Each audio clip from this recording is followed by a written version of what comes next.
Hello everyone. Class 12th chemistry के second chapter solution अर्थात विलयन पाठ के इस पार्ट के वीडियो के अंतर्गत आज हम पढ़ेंगे गैसों की द्रव्य में विलेयता, गैसों की द्रव्य में विलेयता एवं इनकी विलेयता को प्रभावित करने वाले कारक।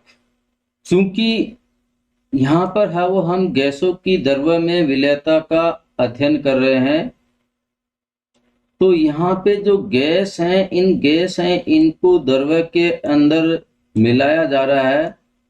गैस हैं जो विलेय पदार्थ हैं और द्रव्य है वो विलायक पदार्थ है।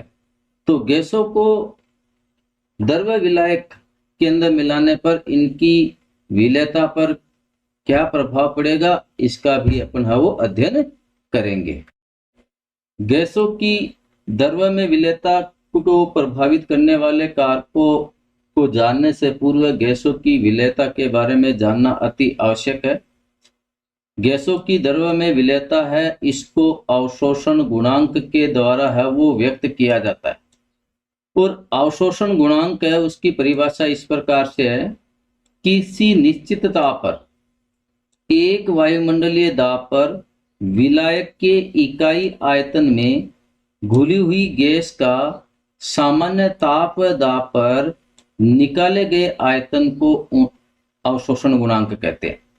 यानी यहाँ पे जो विलायक है उस विलायक का निश्चित आयतन है, निश्चित तापमान है और एक एटीएम यानी वायुमंडलीय दाब है वो एक वायुमंडलीय दाब है। तो इस विलायक के अंदर जो घुली हुई जो गैस है उसका जो आयतन है उस आयतन को ही अवशोषण गुणांक कहते हैं। प्रत्येक गैस है उसकी द्रव्य विलायक के अंदर विलेयता है वो अलग अलग प्रकार की होती है, तो उसका जो अवशोषण गुणांक है वो भी अलग अलग प्रकार का होगा। जैसे अपन मान लें कि एक निश्चित ताप के ऊपर एवं एक वायुमंडलीय दाब के ऊपर जो विलायक है उस विलायक का आयतन है वो 1 cm³ है, 1 cm³ है। और इस 1 cm³ आयतन के अंदर इस गैस है उसका cm3 यानी cm³ ml में जो आयतन है उस आयतन को ही अवशोषण गुणांक कहते हैं। गैसों की द्रव्य में विलेयता को अनेक कारक प्रभावित करते हैं। इन प्रभावित करने वाले कारकों की श्रेणी के अंदर पहला कारक है गैस की प्रकृति अर्थात विलेय की प्रकृति। दूसरा जो कारक है वो विलायक की प्रकृति, चूंकि गैस है उसको द्रव्य के अंदर है वो मिलाया जा रहा है, तो यहाँ पे है वो द्रव्य है वो अपना विलायक है। तीसरा जो कारक है वो ताप का प्रभाव, ताप है वो भी गैसों की द्रव्य के अंदर विलेयता को प्रभावित करता है। और चौथा जो प्रभावित करने वाला जो कारक है वो है दाब का प्रभाव। गैसों की द्रव्य में विलेयता को प्रभावित करने वाले कारकों की श्रेणी के अंदर पहला जो कारक है वो गैस की प्रकृति अर्थात विलेय की प्रकृति।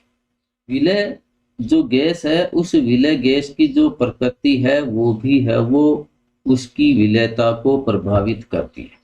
अर्थात अपन कह सकते हैं कि जो गैसें विलायक से क्रिया कर लेती हैं, जो गैसें विलायक है उससे क्रिया कर लेती हैं या उनको विलायक के अंदर घोलने पर वो आयनित हो जाती हैं, मतलब अपने आयनों के अंदर टूट जाती हैं, तो उन गैसों की द्रव्य विलायक के अंदर विलेयता है वो अधिक होगी।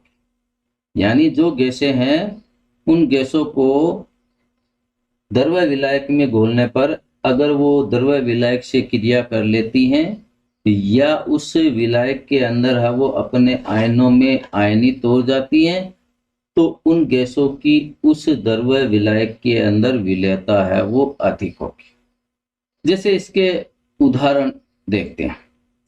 पहला उदाहरण है कि NH3 CO2 एवं SO2 गैसों को जब जल के अंदर मिलाया जाता है तो इन गैसों की विलेयता बढ़ती है, क्योंकि जब इन गैसों को द्रव्य विलायक यानी जल में घोला जाता है, मिलाया जाता है, तो ये है वो जल से क्रिया करके अमोनियम हाइड्रोक्साइड H2CO3 है, H2SO4 बना लेती है। यानी अमोनिया है वो जल से क्रिया करके अमोनियम हाइड्रोक्साइड बना लेती है, कार्बन डाइऑक्साइड है वो क्रिया करके है वो H2CO3 बना लेती है, सल्फर डाइऑक्साइड है वो H2SO4 बना लेती है। अब इस क्रिया में जैसे नीचे अभिक्रिया दे रखी है कि NH3 है वो जल के साथ में क्रिया करके है वो NH4 बना लेता है। अब ये NH4 है वो भी है वो अपने आयनों के अंदर टूट जाता है जल के अंदर। एक तो NH3 प्लस आयन के अंदर टूट जाता है, NH3 प्लस आयन के अंदर टूट जाता है, और एक है ये अपना OH आयन के अंदर, OH जो ऋणायन है उस OH ऋणायन के अंदर है वो टूट जाता है। इसी प्रकार से जैसे ये H2CO3 है तो ये H2CO3 भी है वो पुनः है वो आयनित हो जाता है H प्लस आयन और कार्बोनेट ऋणायन यानी CO3 माइनस आयन के अंदर है ये ऋण आयनित हो जाते हैं। तो इन गैसों की है वो द्रव्य विलायक जल के अंदर है वो विलेयता है वो अधिक होती है। विलेय की प्रकृति विलेयता को प्रभावित करती है। इसी के उदाहरणों की कड़ी के अंदर दूसरा जो उदाहरण है वो है N2O2 एवं CO2 गैसें जल की अपेक्षा एथिल अल्कोहल में अधिक विलेय होती है।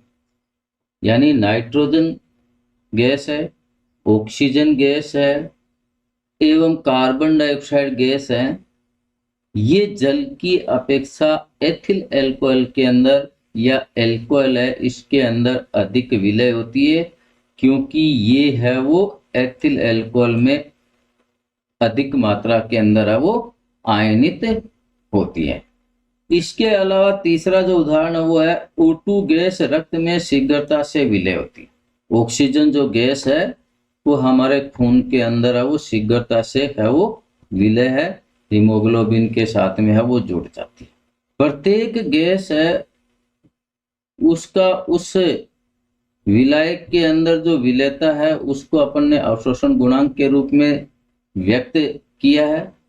तो कुछ गैसें हैं उनका जो अवशोषण गुणांक है वो इस प्रकार से 1 cm3 जल में गैसों का आयतन यानी 1 सेंटीमीटर आयतन वाले जल में गैसों के अवशोषण का घटता हुआ क्रम इस प्रकार से, जैसे NH3 है, इसके बाद में HCl है, SO2 है, H2S है, CO2 है, C2H2 है, O2 है, N2 है। गैसों की द्रव्य में विलेयता को प्रभावित करने वाला जो दूसरा कारक है वो विलायक की प्रकृति।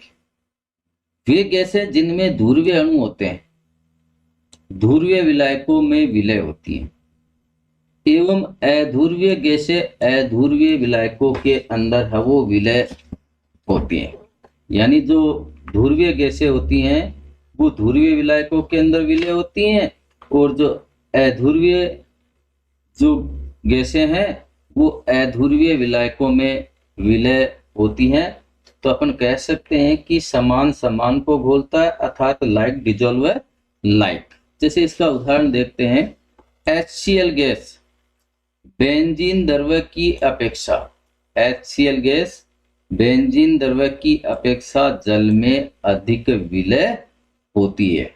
गैसों की द्रव्य में विलयता को ताप भी प्रभावित करता है और इसको ली सतालिय ने भी स्पष्ट किया है। ली सतालिय के अनुसार स्थिर दाब पर ताप बढ़ाने पर गैसों की विलयता घटती है। स्थिर दाब पर ताप बढ़ाने पर गैसों की विलयता घटती है। यानी स्थिर दाब के ऊपर जब विलय गैस को विलायक द्रव्य में घोला जाता है और विलयन को ताप दिया जाता है तो गैस है उसकी विलेयता है वो द्रव्य विलायक के अंदर घटती है। क्यों घटती है? क्योंकि ताप बढ़ाने पर गैस के अणुओं की गतिज ऊर्जा बढ़ जाती है। ताप बढ़ाने पर गैस है उसके अणुओं की गतिज ऊर्जा बढ़ जाती है, जिससे गैस के विलयन से बाहर निकलने की प्रवृत्ति बढ़ जाती है। यानी गैसों के अणु है वो ताप पाकर है वो प्रसारित होने लग जाते हैं, और प्रसारित होने के कारण से उनके पात्र है उस पात्र से बाहर निकलने की है वो प्रवृत्ति बढ़ जाती है, जिससे उसकी विलेयता कम हो जाती है। कुछ गैसें ऐसी हैं जिनके ऊपर ताप लगाने पर उनकी विलयन के अंदर यानी विलायक के अंदर विलेयता बढ़ती है, जैसे हाइड्रोजन एवं हीलियम। इन गैसों की विलेयता ताप बढ़ाने पर बढ़ती है, क्योंकि जब इन गैसों को द्रव्य विलायक के अंदर घोला जाता है तो घोलने पर है वो ऊष्मा का अवशोषण होता है। गैसों की द्रव्य में विलेयता को प्रभावित करने वाला जो चौथा जो कारक है वो है दाब का प्रभाव। विलयन पर दाब बढ़ाने पर गैसों की द्रव्य में विलेयता बढ़ती है। दाब बढ़ाएंगे तो गैस है उनकी द्रव्य विलायक के अंदर विलेयता बढ़ेगी, क्योंकि दाब बढ़ाने पर है वो विलयन है उस विलयन के प्रति इकाई आयतन में गैसीय अणुओं की संख्या वो बढ़ जाती है, अर्थात उसका जो अवशोषण गुणांक है उसका मान है वो बढ़ जाता है।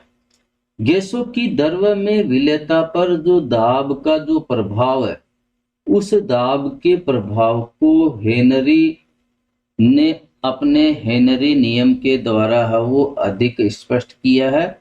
हेनरी जो नियम है इसको अपन अगले पार्ट के वीडियो में पढ़ेंगे। धन्यवाद।